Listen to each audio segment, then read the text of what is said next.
Hello, everyone. Thank you so much for checking out this video here on Show Style and Spirit. I am Ebony, of course, and as you can see from the title of this video, we have some exciting news regarding Melody Sheree's next TikTok show, and she is already previewing for us some new products that will be added to the Seventh Avenue Beauty entire empire, if you will. And also, I want to talk about Brit Eady with her doing interviews. She is definitely setting it up for Kenya to not return to the Real Housewives of Atlanta for season 17. Now, before we get into these topics, I ask that you please hit the like button on this video and please subscribe to the channel. And know that everything that I'm saying in this video is alleged and just my opinion. And the Copyright Act of 1976 says that my fair use commentary on these sound bites are allowed. Okay, so shout out to Melody Sheree. She is the Energizer Bunny who's always working. She is such a hard worker. I've said this before that when I check out her IG stories, I'm yawning, I need to take a nap, I'm exhausted, I'm ready to call in on my job, like I need a vacation. Melody works so hard. And of course, this upcoming TikTok show is no exception. So she will be going live on TikTok this coming Friday, April the 18th at 11 a.m. Eastern Standard Time. That's 10 a.m. Central Time. And she will have another 8-hour live on Good Friday where she will be selling the Seventh Avenue Beauty products. And we all know how entertaining Melody Sheree's TikTok shows are. They are high energy, they are fun and good vibes. So it's going to be a great time. So even in the middle of that, you could go to your church service that's in the middle of the day. Maybe they have an early morning service on Good Friday. Then you can come home, grab your water, grab your fruit, the healthy and the fun snacks, and check out Melody Sheree's TikTok show and get yourself some things that you definitely deserve. She will be rolling out new body washes this coming Friday during her TikTok show starting at 11 a.m. Eastern Standard Time. And body wash is great. It's a part of your pampering right at home. You don't even have to go to the spa. After you work out at the gym, do something healthy for your body, you come home, you shower with the body wash, cleanse your body, go back over it with the body scrub. Then you dry off, get out of the shower, and apply your body butter and your body oil. Oh my gosh, you will feel amazing. And she sells quality products so that you can do all of that right in the privacy of your own home. Also, Melody and Lauren, they are rolling out some new lip oils. I have the bubblegum lip oil. It is very nice. I love like the soft pink tint that it gives my lips as well. It's like very natural makeup that you're putting on so easy, and it is so moisturizing. And I love visually how the lip oil looks in the bottle. It's very nice. Y'all, Seventh Avenue Beauty, it's a wonderful line. And for me, like it gives Fenty. I don't know if you all buy Fenty products. I have Fenty lipsticks. Like I love Rihanna. I admire her and respect her. I love Fenty. Seventh Avenue Beauty is that as well, like that level of quality, and it is absolutely wonderful, from the texting community to the products to the makeup to everything for the health of your skin, the body scrubs, the facial scrubs, the lip scrubs, the body butters, the body oils. I just can't get enough. And when she does over on TikTok, it may still be happening right now. Like some of her scents of her body oils, they were like $7. And two of my dear friends from high school, their birthdays were just a couple weeks ago. So like I just went into the TikTok shop. I must have like one night gotten off of work, did worked out at the gym, produced my content. So now Ebony is just kicking it. So I'm over on TikTok shop, and she had some body oils for 7 each. I got 5 of them, and I'm giving 4 of them away to 2 of my girlfriends because I know they're gonna be hooked. They are going to be hooked like some fiends, okay? And Melody is Nino Brown, and this is New Jack City, okay? So I just feel like Seventh Avenue Beauty it was just meant to be. It was meant for Melody Sheree to start her skincare line, and it was meant to be named Seventh Avenue Beauty. I always love the name Embrace with the beautiful logo, the huge M and the brace. I love that. I thought that was so clever. I thought that was a great sales point. But Seventh Avenue Beauty, it is just as beautiful. And all of this was meant to be because the products are so nice.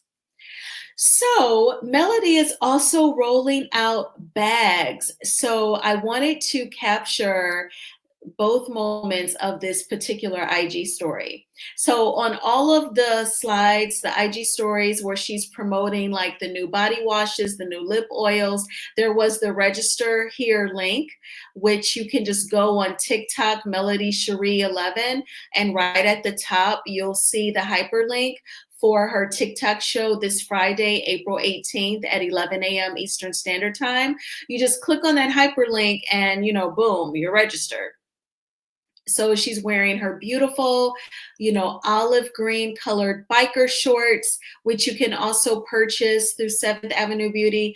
And then you can kind of see the bag that is on her left arm. Then a few seconds later, the photographers capture the bag. She sits it down. That is a black tote bag. That is perfect, for you to keep your wallet, your phone, if you keep, pain, MEDS, your lip oils, a body oil or body butter, that bag is big enough. It's perfect. I love it. And it comes in pink. Okay, gorgeous. For all of us, like I'm kind of like Elle Woods and Legally Blonde. Yes, I can be that way. And she loved pink, and so do I. Okay. I'm Elle, and this is Bruiser. She would go around introducing her dog, and she would wear pink. Even her desk, when she would work, when she got a job after a law school, part 2, Legally Blonde, and she was working, her entire desk was all pink. That is what this IG story reminded me of. Okay, shout out to Reese Witherspoon. I love the Legally Blonde movies, okay?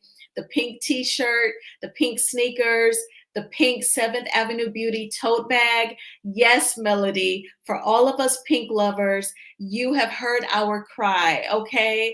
This is absolutely perfect. I love it, okay? And another funny scene from Legally Blonde 1 in the beginning, when the boyfriend was breaking up with Elle because he felt like he needed to date a brunette because he felt like brunettes were more serious. He's trying to break up with her, and she's like, "What's wrong? Are my boobs too big?"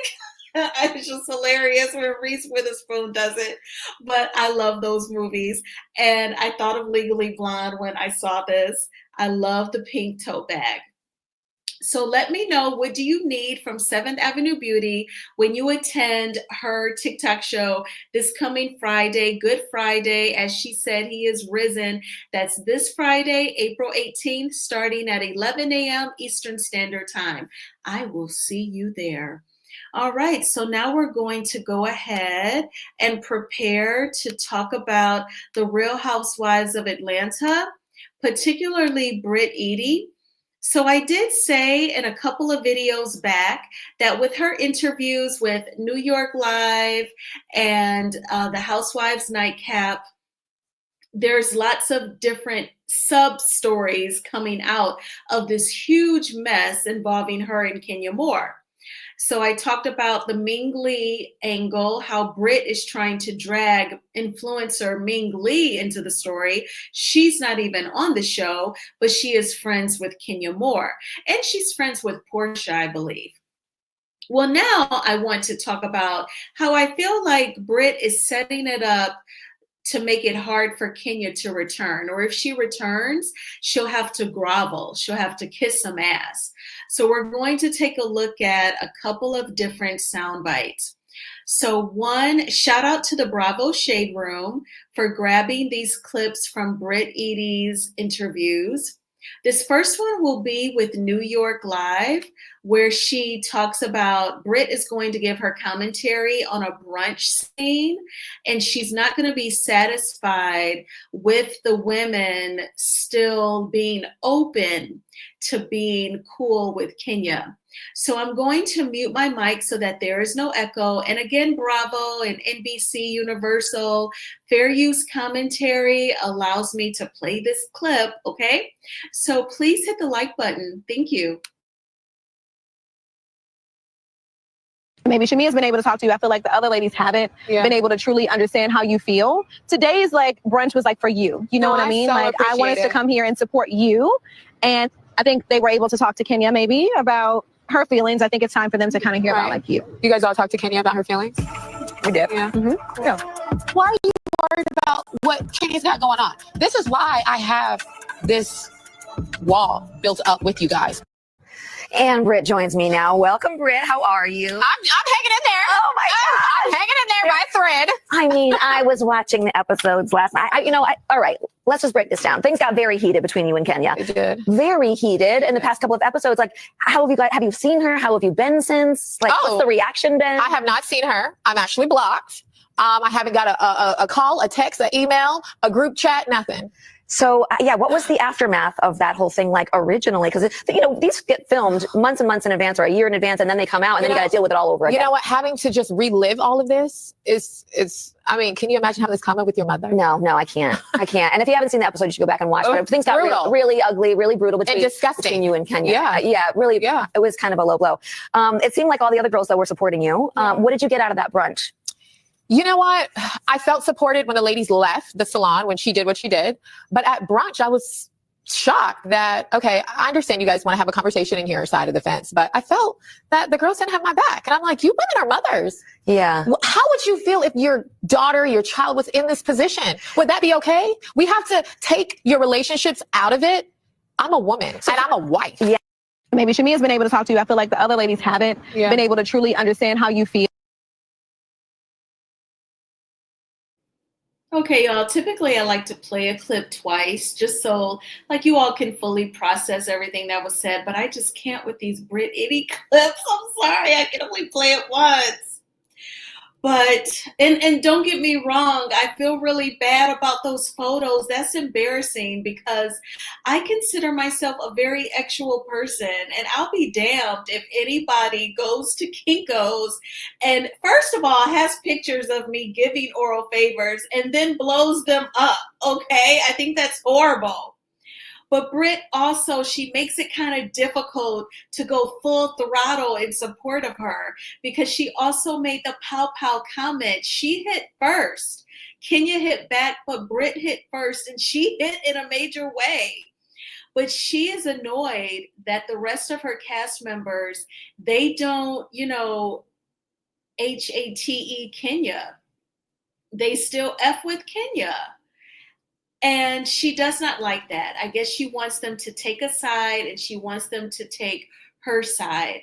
So Brit, I will say this. Some of the women have known Kenya a while, from Shamia to Drew to Portia. I know that Portia and Kenya, they definitely have a rocky past, but I think that there is on some low level, some care and respect for each other. And so that they have that history with her. So really the only people that, really don't know Kenya from a can of paint would be Angela and Kelly.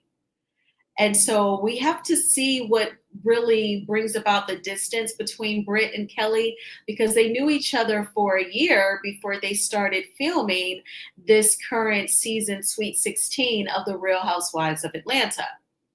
Now, Brit, I don't think that any of the women discount the humiliation that you must feel after those photos were printed and shown to the public like that. I think that they are just not ready or in a position to totally dismiss Kenya Moore 100%. I'm not saying that I know that must suck, but it just sounds like they're still open to her. So, which leads me to, the thought of a season 17. Now, the more that Kenya was posting on social media, the more I felt like she was driving this wedge between herself and her employer, Bravo and NBC Universal. So I don't know if she would ever be presented with the opportunity to come back to The Real Housewives of Atlanta. I think if she does not file a lawsuit, I think if she doesn't sue, then I think the door will at least always be cracked open. These past couple of days, she hasn't really posted so much about the job. She posted a picture of Brooklyn. They were at a Jehovah's Witness service. And it seems, and before that, I'd say like Friday, she posted like about the hair spa, strictly about Kenya Moore hair spa. She showed a video of like the creation of that huge flower wall. It's so beautiful in pink and purple and white flowers, just gorgeous. So she's sticking to content about her business and her family, the beautiful and smart Brooklyn. So I feel like perhaps she's starting to calm because of her social media posts. Now, if Kenya is going to continue to watch season Sweet 16 of Roa, she may find herself getting triggered. I hope that Kenya Moore is in therapy and maybe the therapist is telling her to not watch or pull back so that she doesn't get triggered and take herself through that over and over every single week. So now I want to get into this other soundbite when she's interviewed on the Housewives Nightcap, Brit Eady. And she is talking about if she would ever film with Kenya. So I am going to mute my mic again so that you all do not experience an echo. Please hit the like button. Thank you. Would you film with her again if that was something that came back? At this moment, today, I would not film with her. But if there was an opportunity for her to grow from this situation genuinely, not just saying what she wants to say for the fans, but if she was genuinely honest and genuinely interested in making things right and to humble herself and come to me and apologize and have that real conversation with me, because that's all that matters at the end of the day. It's not what the fans think. It's not what, behind the scenes with production or Bravo. It's not about them. It's about her and I. And she has not made it right. So that would have to happen for me to be open to a relationship. Yeah. Would you forgive Kenya if she genuinely said she was sorry? You know what? I would have forgive Kenya, but I honestly feel that she's not interested. She feels that what she did was okay and how she's still carrying on. She's carrying on like she's the victim. And so for that, I think if things would have played out differently in the aftermath of all this, then I'd be like, you know what, let's sit down, let's talk, let's move forward. But it's a two-way street. I can't be the only one that wants to move forward when someone secretly wants to just stab you when you're back. So I'm disappointed. And I wish things were different because she's a beautiful woman. And I think, she had some great things going on. I think we would have made an amazing cast, all of us ladies together. And it's just unfortunate that she did that to herself.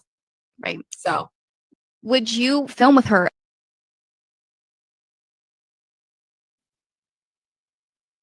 Okay, y'all. So that clip I did play twice. And again, shout out to Housewives Nightcap, New York Live, and the Bravo Shade Room.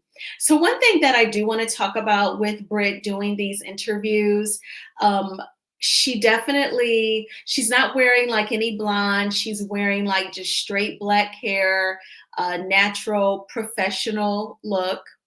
She's wearing like a suit jacket. She was also wearing like like some suit shorts and then the nylons underneath, but she's wearing from the waist up, it's like a blazer, pinstripe blazer with a blouse underneath, like business business casual.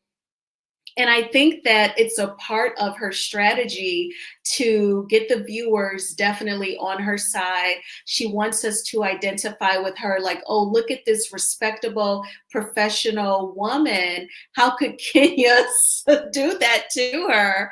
And she's totally, at least in these clips, not talking about her pow pow comment. And I do believe that Brit feels like her pow pow comment is totally not as heavy as the images that Kenya had printed up of her giving oral favors. And some will definitely say, well, what Kenya did was worse. But I do just want to point out that Kenya just didn't do it like out of the blue, just coming randomly from left field. She did hit second and Brit hit first. But Bravo isn't effing with it. They would not want Brit to feel unsafe on the job. From a business standpoint, Bravo did right by suspending Kenya. If I owned the Bravo network, I would have done the same thing. Business is business, baby. And I don't want to get sued by Brit Eady because you went to Kinko's and posted printed up those big posters of her giving oral. So I totally get it. But, I just feel like I don't know what Brit is expecting people to do when she mentions a pow pow and saying you're going to learn today. But I know me, I would have filed a police report and I would have scanned it and emailed it to Andy and their HR department and their legal department. And, Brit wouldn't have been on the show. It would have totally been in the reverse with the route that I would have gone. But, Kenya did something different. I think Kenya was thinking about the show. And I guess she thought that she wouldn't get in as much trouble as she did.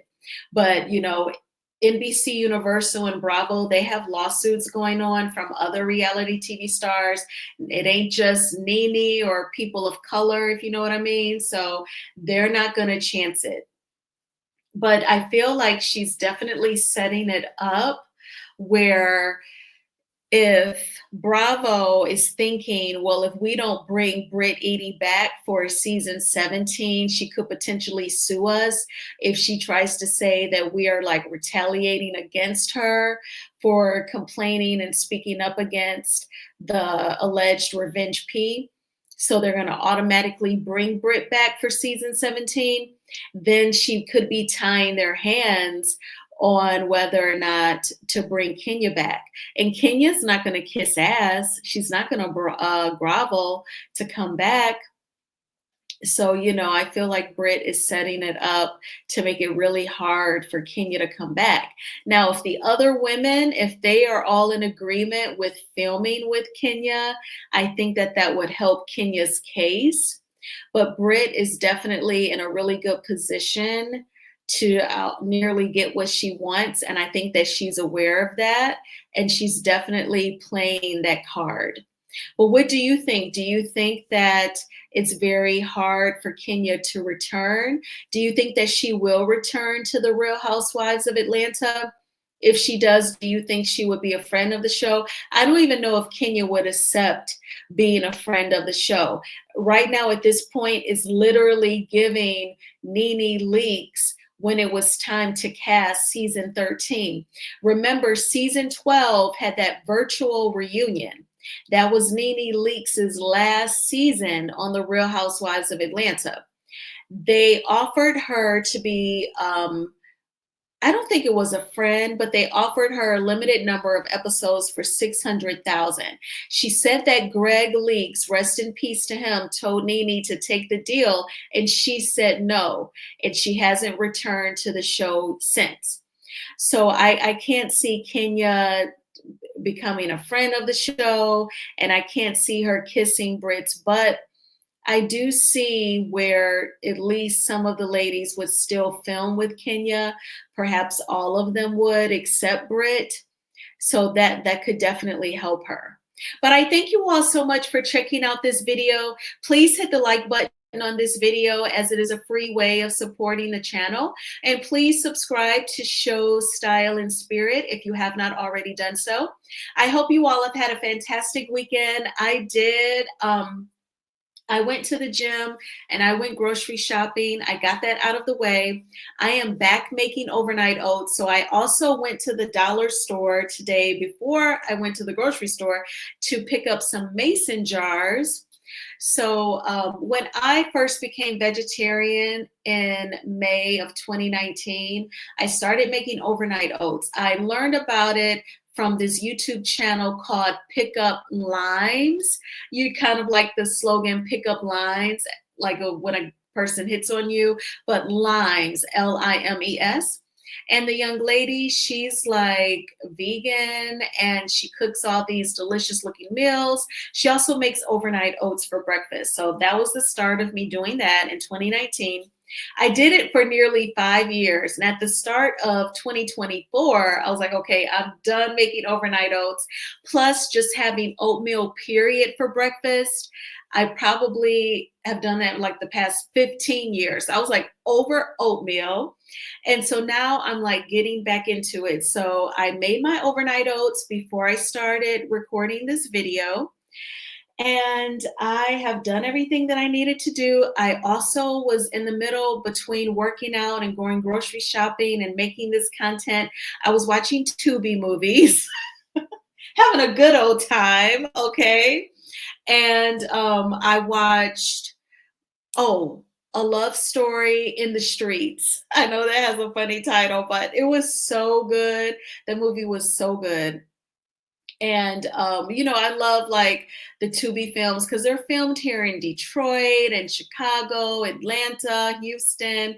You'll recognize people. So I love the content and it's free on Tubi. So I have been just living my best life today. And you all know yesterday I saw The Amateur. So yeah, I've had a great weekend. I get my locks retwisted on Saturday. Cannot wait for that. And yeah, so we're going to have a fabulous week. It's going to be a magnificent Monday and not a manic Monday. So whatever you have to do to position yourself for a smooth morning, go ahead and do it. Try not to snooze your alarm in the morning so you don't have to rush. While you are watching your favorite YouTubers, don't forget to grab your water, get your water in while you're hanging out on YouTube and enjoying yourself. Eat your fruit while you're listening to your favorite YouTubers. You'll feel proud of yourself that you did, and your body will appreciate it as well. And I will talk with you all soon. Bye.